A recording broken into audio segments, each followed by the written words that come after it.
Volatility. Volatile compounds in perfumery basically means that as something gets exposed to the oxygen, it starts to dissipate quickly. Now, citrus notes, citrus oils, they are highly volatile. So how do you deal with this whole dissipation and volatile compound situation? Well, sometimes perfumers will use synthetics, sometimes they will use other aroma chemicals or basing chemicals to help elongate the length of that particular compound. And sometimes perfumers will say, oh hell no, to those synthetics, and they will just go for those natural compounds.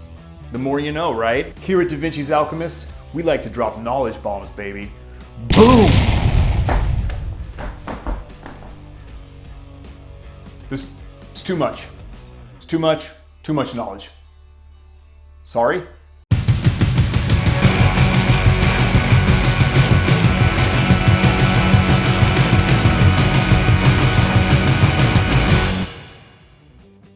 Hey, what's cracking YouTube? I'm Brandon. Welcome to DaVinci's Alchemist. Thanks for stopping by to check out my video on L'Homme Ideal Cologne by Guerlain. Before I get started, if you're new to my channel, please stick around to the end. If you like what you see, hit that thumbs up and consider subscribing. From the House of Guerlain, released in 2015, this is L'Homme Ideal Cologne. The perfumer for this citrus little freak is Terry Wasser, and this fragrance is quite well known and loved amongst the fragrance community. From my understanding, it has been discontinued, but you can find it all over the place, especially at discounters for a pretty damn low price. Not sure how much longer it will be around, but if you're interested in it, you might as well jump on it while you can. This has the same bottle shape and design as all of the L'Homme Ideal line, and the notes for this fragrance include grapefruit, orange, bergamot, almond, neroli, Indian vetiver, and white musk. For me personally, what I get out of this, straight out of the gate, I get that citrus and I get that little bit of almond. Now, the thing about the almond in this is not super dense. It's really light. It kind of reminds me of an ingredient used in cocktails called orgeat. Orgeat is kind of a sweet almondy syrup, not an alcohol, not like a liqueur like almond liqueur like Di Serono or anything like that. But it's actually a sugary kind of syrup that you add. They use it in Mai Tais. And in all honesty, the combination of the citruses with that almond note in this, it makes me think of like a almond or an orgeat and lemonade with vodka mixed drink. Or honestly, maybe it's just that I like summer cocktails. I don't know. So the nice thing about this citrus forward fragrance is that it's not in your face. It's kind of subtle. It's really not airy or watery, but it has sort of an ethereal quality to it. It's really pretty damn uplifting. It's relatively full-bodied at the same time as being somewhat wispy. And along with those citruses, I get almost kind of a berry note.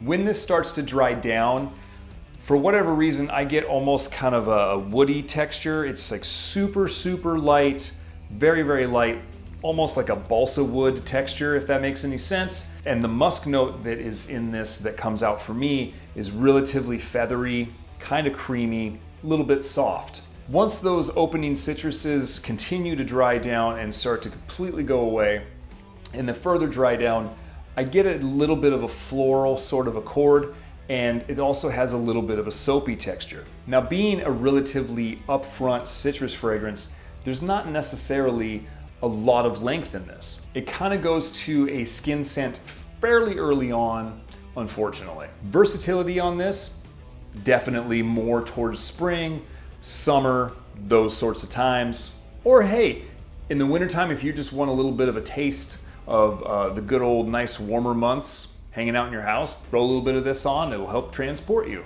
This certainly is for everyone down the whole great spectrum of life. I think it would do well in an office situation, in a party situation, in a close quarters situation, any situation. Now that we've talked about how this smells, let's break into my rating system. As usual, broken up into 3 categories and then lumped together in an overall at the end. We'll start off with scent. The scent on this is definitely hyper pleasant, and to me, it's actually relatively unique. isn't a lot of fragrances that I've ever smelled. And honestly, at this point, I should say that there really isn't any fragrance that I've smelled that has this kind of combination of that almond and the citrus. And I really, really do enjoy it. It's not, my favorite in the whole wide world, but I certainly do dig it. So on that, I give it a 3.5, well above average for the scent for Guerlain's L'Homme Ideal Cologne. Now we get into whether or not it does work. This is not that great with, at least my experience anyway, on my skin. Sillage and projection, it's right around average. You're not gonna get a huge cloud. You're not gonna leave a huge trail. It's not too bad. 2.5 for the projection and sillage category. That average strength really carries over into the longevity. I only get between 6 and 7 hours with this, so I give that a 2.5 as well. Grab all those scores together, rack them all up, break them apart. What do you got? You got a 2.8 for the overall score. Really not terrible. It's an above average overall, but the scent on this is really, really nice. It is a bummer that they are discontinuing it. I can favor this quite a bit for the summertime months, and it's nice to have something that translates well in the heat, but also I typically am a person that wears a couple of fragrances each day. I don't really have a problem with the idea that I start my day off with this, and then by the time I go home, take a shower, move on to my evening, I can put something else on.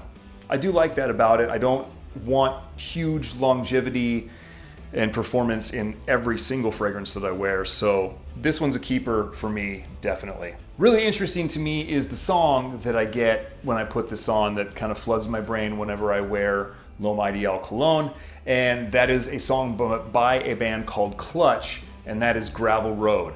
It's not indicative of the summer, which this kind of is indicative of the summer, but for whatever reason, that song pops into my head. If you've never heard Clutch before, I'll link that song in Spotify down below, so go check it out. We are at the end of this review. I hope you guys enjoyed your time here. I really super appreciate that you spent it with me. If you're not subscribed to my channel, go ahead and do so now. Hit the thumbs up. Don't forget to mash the shit out of that notification bell so you know when I drop future videos. And don't forget to tell your friends and your friends' friends and those friends' sisters about DaVinci's Alchemyst. Talking about all this summer and all these summer cocktails, I'm gonna go make one right now. I hope you guys are having a great week, having a great evening, having a great day. No matter what you're doing, no matter where you are, don't forget, keep calm, stink pretty. I will see you next time.